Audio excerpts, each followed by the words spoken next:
Bismillah, alhamdulillah, wassalatu wassalamu ala rasulillah wa ala alihi wa sahbihi wa mawala, wala haula wala quwata illa billahil aliyil azim. Jamaah pengaosan ngabuburit Masjid Darussalam Gelagah Harum Porong Sidoarjo yang dirahmati oleh Allah. Pada pembahasan sebelumnya, kunci untuk bisa merasakan nikmat dalam menjalani sebuah ibadah ada rasa, karena nikmat itu timbul dari rasa. Maka jalan yang harus ditempuh adalah setelah memahami kaifiyah, syarat rukun, atau dalam pelaksanaan yang namanya ibadah berilmu secara syariat, yaitu dengan bertoreko. Toreko tujuannya agar dalam beribadah timbul rasa dan nikmat. Bertoreko untuk membersihkan diri. Membersihkan diri itu dengan cara zikir. Makanya belajar toreko berarti belajar zikir. Zikir bisa dilakukan secara hasanah, bisa pula secara darajah yang lebih untuk menampakkan hasil dengan secara darajah talqin zikir, belajar zikir. Gimana tata cara metodenya? Salah satu ini harus kita lakukan. Kemarin pembahasan kita yang sempat terputus untuk mengeluarkan kotoran-kotoran yang ada di hati, nifak-nifak batin.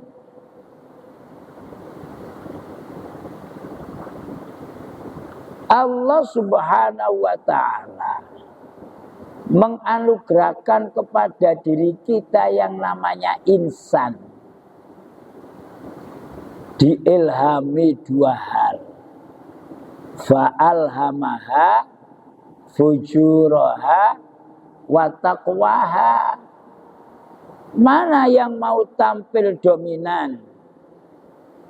Fujur apa takwa? Ini hakikat utamanya adalah berasal dari yang hidup. Yang membuat hidup itu adalah roh. Memang roh inilah yang suci, yang pernah menyaksikan Tuhan di alamnya, alam roh. Baru dimasukkan ke dalam batang tubuh, akhirnya jadi buta. Mana kedominannya? Nah, ini harus kita usaha secara maksimal dengan sungguh-sungguh, dengan mengharap tentunya, karena semua kebaikan kejelekan itu memang Allah. Wallahu khalaqakum wa ma ta'malun. Allah lah yang telah menciptakanmu dan apa-apa yang kamu kerjakan. Dengan kesungguhan kita, insya Allah kita akan dapat hidayah. Makanya salah satu kesungguhan kita kembalikan kepadanya mengetahui hakikatnya inna lillahi wa inna ilaihi raji'un. Semula diri kita insan berasal dari Tuhan, mari kita kembalikan kepadanya.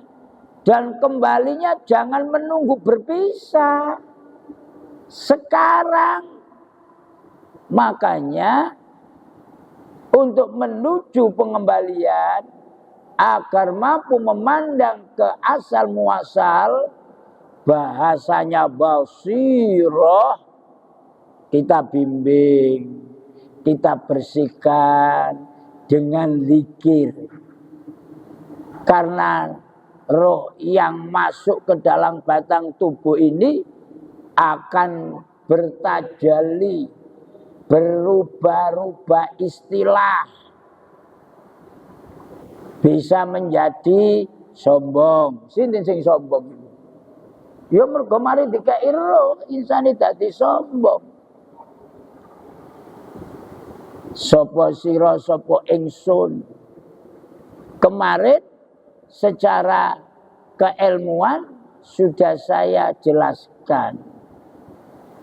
Roh ini kalau dimasukkan ke batang tubuh, akhirnya dia hanya sadar tahu fungsinya adalah untuk menghidupi batang tubuh saja. Kanggo keperluan urip. Maka aktivitas yang dilakukan kebutuhan hidup. Kebutuhan hidup apa? Perlu makan. Makan harus membeli, berarti mencari uang. Tiap hari hanya diperlukan ini. Akhirnya timbul sebuah nafsu. Roh sing asale suci, isok bermusyahadah, menyaksikan Tuhannya, begitu dimasukkan, timbulnya menjadi nafsu. Nafsu yang jelek namanya amarah. Apa? Suka menyalahkan kepada lawan yang ada di hadapannya. Mengolok-olok. Ya apa itu? Hal-hal yang jelek-jelek itu. Tapi kalau ini dididik, dikembalikan, diarahkan, dibersihkan terlebih dahulu. Salah satu usahanya adalah dengan zikir untuk kembali menyadari. Akhirnya rohnya menjadi nafsu. Nafsunya nafsu lawamah. Karena kita usahakan untuk kembali kepadanya. Basiro diterawangno. Apa nafsu lawamah itu? Menyesali diri. Wala uqsimu bin nafsil lawamah. Dan aku bersumpah dengan jiwa yang amat menyesali dirinya sendiri. Kalau yang amarah suka menyalahkan lawan yang ada di hadapannya, tapi kalau lawamah kepada dirinya sendiri. Umpama kita jadi sosok ketua, bos, pimpinan, punya yang namanya anak buah. Kalau roh ini jadi nafsu yang tidak terdidik, bosnya suka marah-marah ke anak buah. Salah titik, diancam pecat, ya gitu kan. Diancam apalagi gajinya dipotong. Tapi kalau kita terdidik menjadi lawamah, menyesali diri. Oh, anak buahku kemarin kok gak tak tunjukkan tata tertib yang jangkep ya. Sehingga mengetahui aturan-aturan ini. Getun aku kok wingi gak tak dudono tata tertib iki. Oh, anak buahku kok gak tak latih dulu ya. Nah, nafsu lawamah ini lama kelamaan akan berubah jadi baik, tenang, jiwa yang tenang. Apa itu? Mutmainnah. Kalau sudah mutmainnah ini basirah sungguh-sungguh sudah mengetahui hakikat Tuhannya. Jadi mari kita berusaha mensucikan ini. Nifak-nifak yang mengisi hati dengan zikir agar nafsu yang keluar awal-awal yang bernama lawamah akhirnya menjadi nafsul mutmainnah, jiwa yang tenang yang dikehendaki oleh Allah, yang diaku sebagai hamba, akhirnya dapat rahmat, dikumpulkan menjadi satu dengan hamba-hamba yang dicintainya, dianugerahi rahmat, salah satu adalah surga. Ya ayyatuhan nafsul mutmainnah irji'i ila rabbiki radiyatan mardiyah.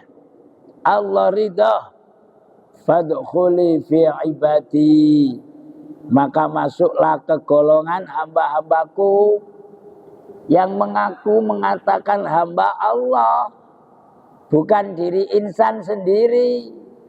Siapa yang diakui sebagai hamba Allah? Yang telah memiliki jiwa yang tenang, nafsul mutmainnah. Fadkhuli fi ibadi wadkhuli jannati, masuklah ke dalam surgaku. Nah, untuk itu jamaah yang dirahmati oleh Allah Subhanahu wa taala, mari kita pergunakan jalan satu-satunya dengan cara bertorekoh. Bertorekoh itu adalah talqin zikir. Talqin zikir itu belajar zikir, tidak lain adalah zikir secara darajah. Ada metode, sistem, tata caranya. Bagaimana? Mari kita cari tahu. Mencari teman, mencari ustadz atau orang-orang yang punya pengalaman akan hal ini. Dan sebagaimana kemarin saya katakan, tidak mudah. Kun ma'allah, jadilah, hiduplah kalian bersama Allah. Fa illam takun ma'allah, maka jika tidak mampu bersama Allah,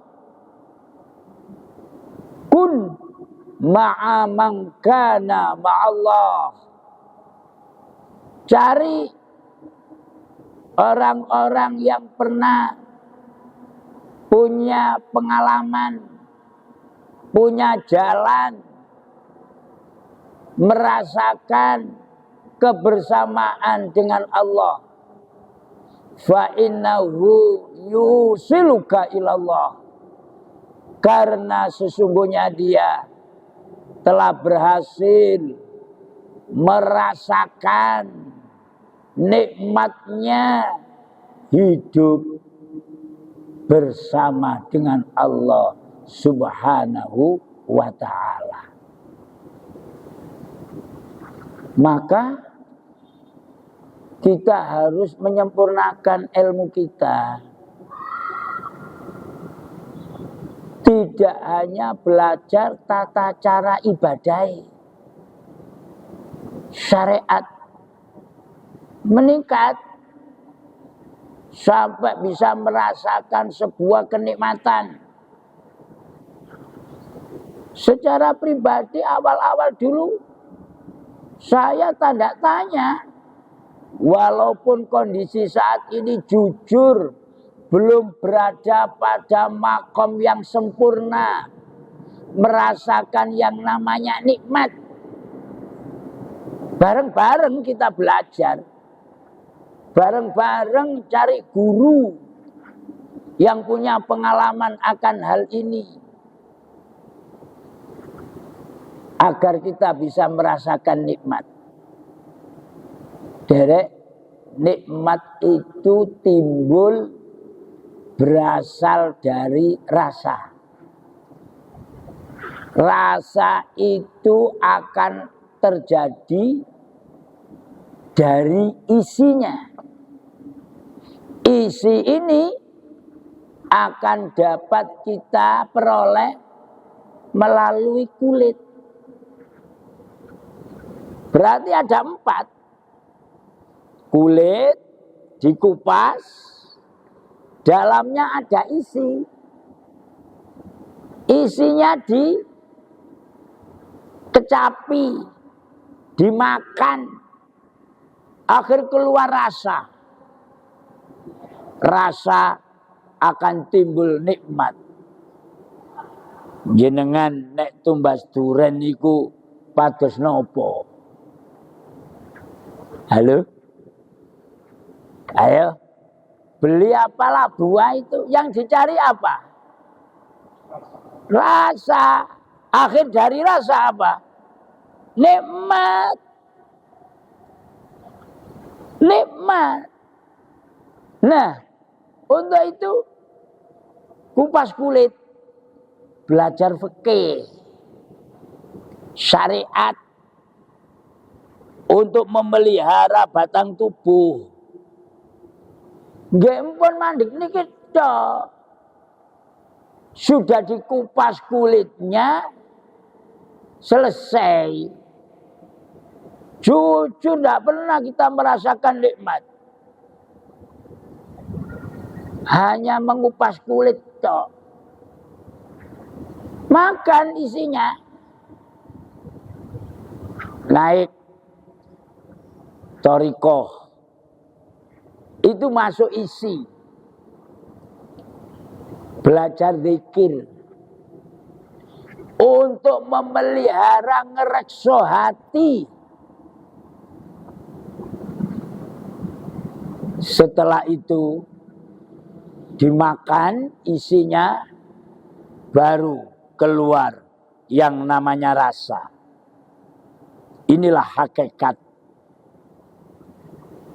Untuk menuju makrifat, nikmat. Kapan kita bisa menikmati? Kita hanya belajarnya berhenti di sini. Coba dikaji. Tidak niat untuk mengolok, meremehkan, tapi menyadarkan kita. Apalagi usia sudah lebih 40-50 tahun. Bukan berarti meninggal dunia, berpisah roh dengan jasad itu nunggu tua. Enggak. Tapi Kanjeng Nabi Muhammad mewanti-wanti. Kalau sudah umur 40, hati-hati itu. Perlu kita meningkatkan pemahaman pelajaran ini. Kita di waktu Ramadan pagi hari, sampean pilih, jenengan rasakan, belajar bidang apa? Ya, nanti kalau sudah mampu, amanah-amanah Allah kita, anak-anak kita, santri-santri kita, mondok ngalang-ngali, belajar ngalang-ngali. Maaf, tidak berniat meremehkan, menyalahkan. Sing diudek-udek mau fikih syariat. Terbukti yang fahamnya berhenti di syariat, mementingkan syariat Islam, syariat Islam. Bagaimana perilaku dalam kehidupannya, mengatasnamakan Tuhan dengan menyebut namanya Allahu Akbar, tidak paham dengan Nur Muhammad, dengan tajalli Allah, walaupun berbeda keyakinan, kalau dipahami akan jadi akhlak, bisa mentoleransi, menghargai. Apa yang kita saksikan, kebalikannya. Ada sebuah pertanyaan, apakah Nabi kita Muhammad uswatun hasanah memiliki keempat ilmu ini? Bersyariat, bertorekot, berhakikat, bermakrifat. Jelas. Bukankah Al-Quran itu adalah hudal linnas, petunjuk bagi manusia? Siapa yang mendapatkan anugerah awal? Muhammad Sallallahu Alaihi Wasallam. Baca firman-firman Allah. Rasulullah Sallallahu Alaihi Wasallam telah mendapati lebih awal perintah-perintah. Kalau kita sudah bicara di urusan dzikir, di urusan torekot, banyak sekali ayat-ayat Allah. Apakah Nabi kita tidak mendapatinya ini? Pasti. Justru Allah berfirman, memerintahkan kepada kita mencontoh. Laqad kana lakum fi rasulillahi uswatun hasanah liman kana yarjullaha wal yawmal akhir wa dzakarallaha katsira. Laqad kana, sungguh telah ada lakum bagi kalian, fi rasulillahi adalah Rasulullah, utusan Allah. Kita berpikir kepada Muhammad bin Abdullah dulu. Karena apa? Uswatun hasanah. Dia itu suri tauladan yang baik bagimu. Dalam apa?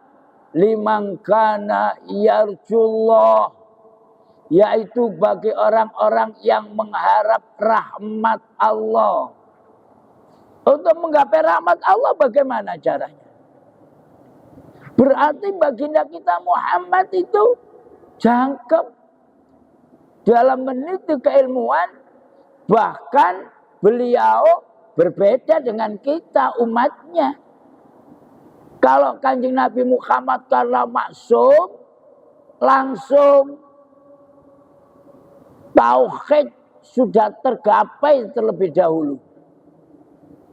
Kemakrifatan tergapai terlebih dahulu.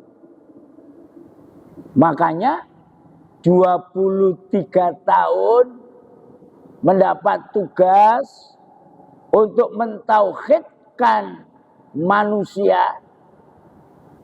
Seperti nabi-nabi sebelumnya, 13 tahun menata hati, menata tauhid di Mekah. Baru 10 tahun di Madinah, syariat baru ada. Perintah sholat, perintah puasa, perintah haji. Bahasa kita belajar ilmu tauhid, Kanjeng Nabi Muhammad itu dari atas ke bawah. Tanazzul. Kita dari bawah ke atas. tarkib naik. Oh kecil, ngaji, mondok, diajari tata cara sholat, syahadat, Islam. Kemudian meningkat naik tauhidnya, menuju pemahaman kepada Allah. Perbedaannya di situ. Kalau Kanjeng Nabi karena memang terjaga, maksum, araftu Rabbi birabbi, telah mengetahui aku Tuhanku dari Tuhanku. Memang dibimbing kita mencari teman yang mampu membimbing roh kita, teman yang sudah punya pengalaman, sudah bahkan merasakan bagaimana yang namanya nikmat telah diperoleh. Sungguh-sungguh jangan sampai keburu kematian kita datang, baru kita mengatakan inna lillahi wa inna ilaihi rajiun. Tementah sudah kembali. Semestinya kalau paham betul, ya saat ini kita harus berusaha untuk kembali. Bukankah sebelum Ramadan ada Sya'ban? Sebelum Sya'ban ada yang namanya Rajab. Mari kita buka rahasia Rajab. Nanti kita contoh. Karena Kanjeng Nabi Muhammad uswatun hasanah. Ada peristiwa apa di bulan Rajab? Isra Mi'raj. Kanjeng Nabi Muhammad menjalani Isra Mi'raj kapan? Berapa kali? Kalau kemarin kita paham sudah tentang Lailatul Qadar, hamba-hamba Allah arif billah yang sudah memahami berarti 12 bulan itu dirasa Lailatul Qadar semua. Sama halnya Kanjeng Nabi Muhammad, Isra Mi'rajnya itu setiap detik, setiap waktu. Yang 27 Rajab peristiwa itu adalah peragaan film agar kita bisa mencontoh bagaimana perjalanan bisa menuju kepada Allah, namanya Mi'raj. Itu peragaan, contoh itu. Nah, kita kalau bisa membaca Al-Quran kan semestinya bisa mengambil pelajaran. Karena Al-Quran itu adalah hidayah, petunjuk bagi kita. Jamaah, ada 3 yang berperan dalam Isra Mi'raj. Isra perjalanan bumi. Apa bumi itu? Identik batang tubuh. Mi'raj perjalanan langit. Kalau Al-Quran bicara bumi itu berarti ada makna batang tubuh. Kalau bicara tentang langit ada makna tentang ruh. Batang tubuh adalah diri yang kasar. Ruh adalah diri yang halus. Diri yang kasar itu adalah zahir. Diri yang halus adalah roh. Kanjeng Nabi mencapai ini. Mari kita contoh. Kalau kita mengakui dia adalah uswatun hasanah. Satu peran utamanya diri Kanjeng Nabi diri sendiri, namanya Muhammad. Kita sudah agak sedikit punya pemahaman. Bukankah diri kita juga ada Muhammad? Siapa? diri Muhammad, diri kita. Yang kemarin pembahasannya adalah merupakan sifat atau wujud, wujudullah, ainullah, hakikatullah. Kedua, ada yang namanya buruk. Untuk apa buruk itu? Kendaraan menuju menemui Tuhan, Sidratul Muntaha. Mari kita cari mana kendaraan kita. Ya semua ibadah yang kita jalani itu buruknya. Dengan istilah lain apa ibadah saya katakan kemarin? Zikir. Maca Quran zikir, sholat zikir, poso zikir, haji zikir. Tapi yang bisa nyampe as-saumuli, sholat yang bisa nyampe aqimis sholata li zikri, haji yang bisa nyampe walillah, bagi Allah, alan nas hijjul baiti man istata'a ilaihi sabila. Atau di firman yang lain nyampainya ditaruh di akhir, wa atimul hajja wal umrata lillah. Lu nyampe semua. Nah, itu buruknya, itu kendaraannya. Nanti kita kaji apa kendaraan yang terbaik. Kendaraan kita dalam berkendara secara zahir yang kita alami macam-macam. Ono sepeda pancal, ono sepeda motor, ono Tosa, ono Innova, sampai pesawat terbang. Mana yang lebih cepat untuk mencapai tujuan sasaran? Pesawat. Itu namanya zikir yang darajah. Afdalu zikri, utama-utamanya zikir. Fa'lam, maka cari ilmunya, cari tahu. La ilaha illallah. Nah, nanti masuk ke sana nanti. Itu buruknya itu. Tapi Kanjeng Nabi tidak sendirian, ada yang membimbing. Malaikat Jibril itu teman yang membimbing rohaninya bisa bertemu Allah. Kita harus cari malaikat Jibrilnya.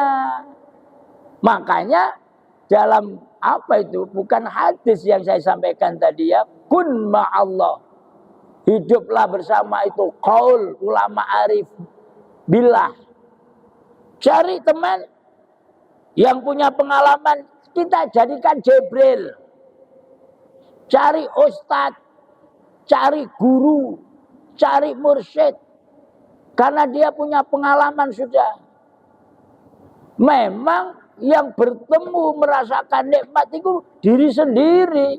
Jibril tidak ikut. Hanya sampai sebatas di pintu Sidratul Muntaha. Makanya pribadi diri kami, Kanjeng Nabi Mi'raj itu rohnya. Nah, seperti itu. Baiklah jamaah, karena waktu maghrib sudah menunjukkan alarmnya sudah bunyi, akan kita teruskan pemahamannya hari esok insya Allah. Al-Fatihah.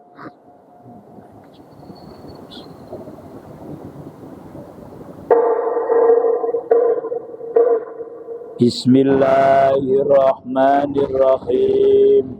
Allahumma inni astaudi'uka ma 'allamtanihi fardudhu ilayya 'inda hajati ilaihi wa la tunsinihi ya rabbal alamin. Assalamualaikum warahmatullahi wabarakatuh.